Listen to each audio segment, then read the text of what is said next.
Baik, Assalamualaikum warahmatullahi wabarakatuh. Selamat siang semuanya. Di dalam forum di sini, saya mencoba untuk mempresentasikan artikel saya. Saya share screen.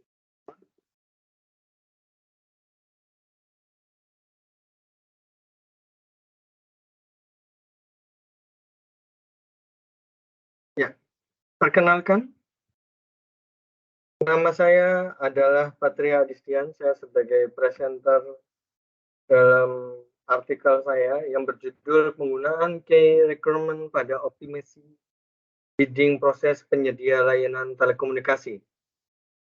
Saya dari Teknik Industri Universitas Pamulang. Saya sebagai dosen tetap Universitas Pamulang. Selanjutnya, kami lanjutkan untuk presentasikan kenapa saya membuat presentasi ini. Nah, pertama, industri telekomunikasi ini sangat membutuhkan layanan dan terus meningkatkan pelayanan didorong adanya meningkatkan permintaan pelanggan, kemajuan teknologi serta tren yang ada di seluruh dunia.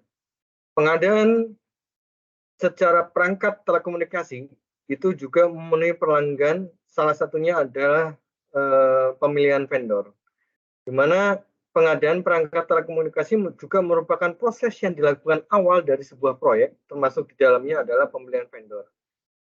Pengadaan perangkat telekomunikasi, proses untuk mendapatkan barang dan jasa yang berguna untuk menjamin kelancaran proses produksi dan logistik suatu perusahaan. Untuk itu, pemilihan pemasok merupakan komponen penting yang harus dilakukan dalam suatu perusahaan. Kita harus memilih bagaimana perangkat-perangkat yang harus sesuai sehingga perusahaan ini terus berjalan sesuai dengan layanan dan operasinya. Pengadaan barang dan jasa merupakan proses yang dilakukan di awal dari sebuah proyek, termasuk di dalamnya pemilihan vendor. Dan pengambilan keputusan untuk pemilihan vendor bukanlah hal sebuah yang mudah. Pada kenyataannya, banyak hal yang harus dipertimbangkan dalam memilih vendor. Ya, pertama, rumusan masalah dalam artikel saya ini bagaimana menyusun skema pemilihan vendor yang tepat dan bagaimana menentukan key of requirement. Key of requirement kita bahasakan yaitu identifikasi persyaratan atau identifikasi syarat kunci persyaratan dari suatu kebutuhan dari tim planning dan bagaimana optimalisasi skema pemilihan vendor bidding yang tidak terpengaruh prestasi kualitas planning. Yang kita lakukan dalam metodologi suatu artikel penelitian saya yaitu persiapan dari studi ariator dan di lapangan, di mana saya mengambilkan data sekunder. Data sekunder ini berupa data-data dari BOQ atau feature list dari tiap-tiap vendor submission yang sudah masuk ke dalam suatu perusahaan A. Kemudian kita mendapatkan suatu requirement dari tim planning, di mana tim planning ini juga terdiri dari beberapa tim expert yang lebih dari 7 tahun employee dan bidang di telekomunikasi dan IT. Kemudian ada juga data untuk penilaian dari tiap-tiap divisi tim planning. Nah, setelah kita sudah mendapatkan data-data tersebut, kita identifikasi requirement atau kebutuhan dari tiap-tiap divisi tim planning ini. Kemudian kita buat suatu analytical hierarchy process atau HHP. Kemudian masuk ke dalam Kano model analisis. Baru ditentukan penentuan spesifikasi key of requirement. Dan ketika dalam pemilihan vendor pun juga kita menggunakan TOPSIS, yaitu sebagai alternatif teknik form order preference by similarity to ideal solution. Sehingga didapat alternatif suatu pemilihan vendor yang lebih baik, vendor mana yang kita akan pilih. Kemudian juga akurasi dan kesimpulan. Selanjutnya, Dari hasil pembahasan kita buat suatu tabel-tabel kriteria requirement perangkat telekomunikasi, di mana kriteria ini kita breakdown jadi dua tipe, yaitu NFVI ataupun services. NFVI sendiri adalah Network Function Virtual Infrastructure dan Services. Dan untuk NFVI sendiri terdiri dari dua, hardware dan software, yang dimana hardware itu meliputi network dan compute storage, CVIP dan NSRO. Dan tiap-tiap description network, compute storage atau database storage-nya ataupun software infrastrukturnya dan orchestrator atau CPU. Nah, di mana suatu item ini itu di breakdown ke beberapa network elemen. Network elemen ini berupa IP network untuk network dan data DC gateway. Dan untuk compute sendiri ada COTS hardware, kemudian storage, ada centralized storage, NVMe storage, virtual infrastructure, management VM, dan VMs container. Untuk CVP, NFVI software defined infrastructure, SDI atau SDN controller. Dan untuk NSRO kita hanya satu untuk orchestrator, NFVO orchestrator. Untuk services sendiri itu ada kita bagi menjadi dua bagian, yaitu PSI atau Professional Service Industry dan Onboarding. Di mana Professional Service Industry kita juga dibagi menjadi dua tipe kerjaan, yaitu Fixed Services atau tipe A Variable Services, tipe B Variable Services, di mana tipe A dan tipe B ada dibagi menjadi dua, Variable Services Expansion Work dan tipe B Variable Services Expansion Work, namun equipment taken from existing, jadi hardware-nya kita ambil dari existing untuk kita upgrade. Yang keempat, yang tipe dari breakdown services onboarding. Onboarding itu kita bagi menjadi dua, onboarding third party dan onboarding third party hardware. Untuk third party VNF itu menggunakan virtualization network function dan satu lagi adalah hardware.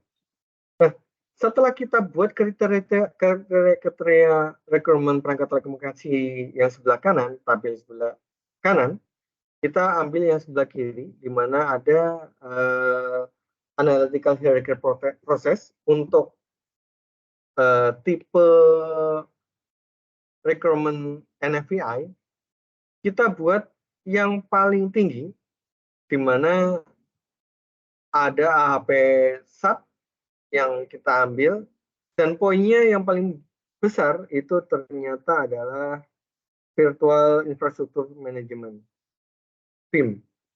Kemudian ada SDN controller, baru yang ketiga ada storage. Nah, ini untuk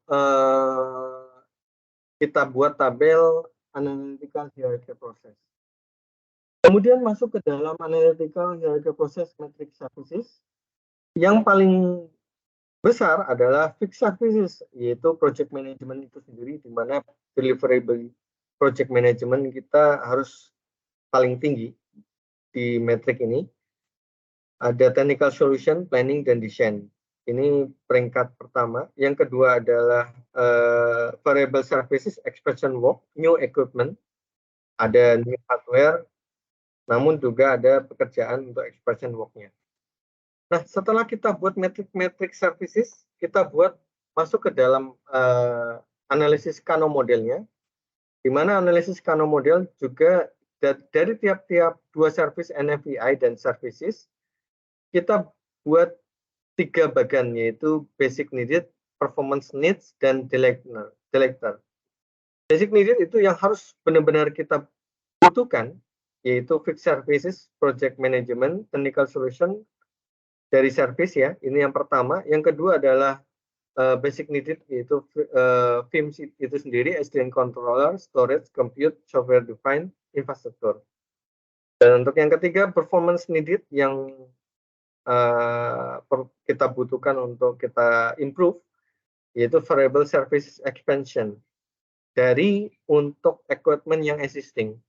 Kemudian ada lagi yang NFVO-nya, orchestrator, dan yang paling disukai atau yang tidak begitu membutuhkan dan tidak juga untuk sebagai performance improvement, hanya pelengkap, yaitu API network, EOR, gateway, dan onboarding service untuk hardware. Setelah itu kita bobotkan, yaitu dari tiap-tiap AHP tadi kita bobotkan, kemudian di Kano model juga kita bobotkan, kemudian masuk ke dalam pemilihan 4 vendor, di mana kita buat ada beberapa alternatif dari tiap-tiap responden, yaitu ambil dari penilaian suatu feature yang dari key requirement tadi, diambil dari tim planning. Tim planningnya ada 10, jadi ada penilaian 10. Dan rata-rata kita ambil rata-rata untuk vendor A sekian untuk tiap-tiap kriteria NFVI dari IP network, kemudian gateway, compute, storage, FIM, SDI, SDN control, dan NFVO. Dan untuk yang services juga ada fixed services, variable services expansion work, new equipment, variable services expansion work, equipment taken from existing, kita ambil existing NA, atau onboarding third party VNF, dan onboarding third party hardware. Dari metode TOPSIS, technique for order preference by similarity to ideal solution, yang menggunakan kriteria seperti yang dilakukan dalam metode AHP, Analytical Hierarchy Process. Namun metode TOPSIS melakukan analisis dari masing-masing kriteria dalam key requirement bidding yang ditawarkan oleh masing-masing vendor A, B, C, D. Dari hasil perhitungan diperoleh nilai preferensi, di mana dalam TOPSIS ini kita ambil nilai preferensi yang terbaik. Dan vendor B, baik NFVI maupun services masing-masing 0,872 dan 0,958. Nilai preferensi terendah untuk kategori NFVI ada di vendor D dengan nilai preferensi 0,310, sedangkan pada kategori services pada vendor C dengan nilai preferensi 0,128. Dan kesimpulannya telah dilakukan optimalisasi skema bidding menggunakan key of requirement untuk meminimalkan pengaruh persepsi kualitas. Jadi sudah tidak ada persepsi kualitas dari tiap-tiap individual, namun ini tidak metode Kano dengan menggunakan metode Kano analisis dan analytical hierarchy process digunakan untuk menganalisis dan menentukan key requirement dalam proses bidding perangkat telekomunikasi yang dibutuhkan tim planning. Penentuan vendor dalam proses bidding perangkat telekomunikasi dapat dilakukan dengan metode Kano, model, dan analytical hierarchy process. Dan untuk menganalisis sekaligus menentukan key requirement dibutuhkan oleh tim planning. Menggunakan metode yang diusulkan sebagai kebutuhan utama pengembangan jaringan telekomunikasi dan arsitektur baru dari penyedia layanan telekomunikasi, yakni NFVI dan services sebagai kriteria penting dari pembangunan NFVI hardware dan FIM, yaitu FIM dengan bobot 22%, sedangkan kriteria service yaitu yang bobot paling tinggi adalah fixed service, bobotnya yaitu 50,94%. Pengkategorian dengan analisis Kano model dapat dijadikan sebagai pengkategorian dengan budget terbatas, sebab analisis dilakukan sesuai kebutuhan yang tercermin dari key requirement perangkat telekomunikasi pada proses bidding. Menggunakan metode yang diusulkan dapat menentukan vendor dengan preferensi terbaik berdasarkan penawaran vendor dan key requirement yang sebenarnya dibutuhkan. Pengembangan metode yang diusulkan dapat dilakukan melalui komparasi hasil analisis menggunakan metode yang sama untuk menyedia layanan telekomunikasi yang lain terkait tender bidding perangkat telekomunikasi. Sekian presentasi dari tim kami. Jika ada pertanyaan, kita sampaikan. Wabillahi taufik wal hidayah. Wassalamualaikum warahmatullahi wabarakatuh.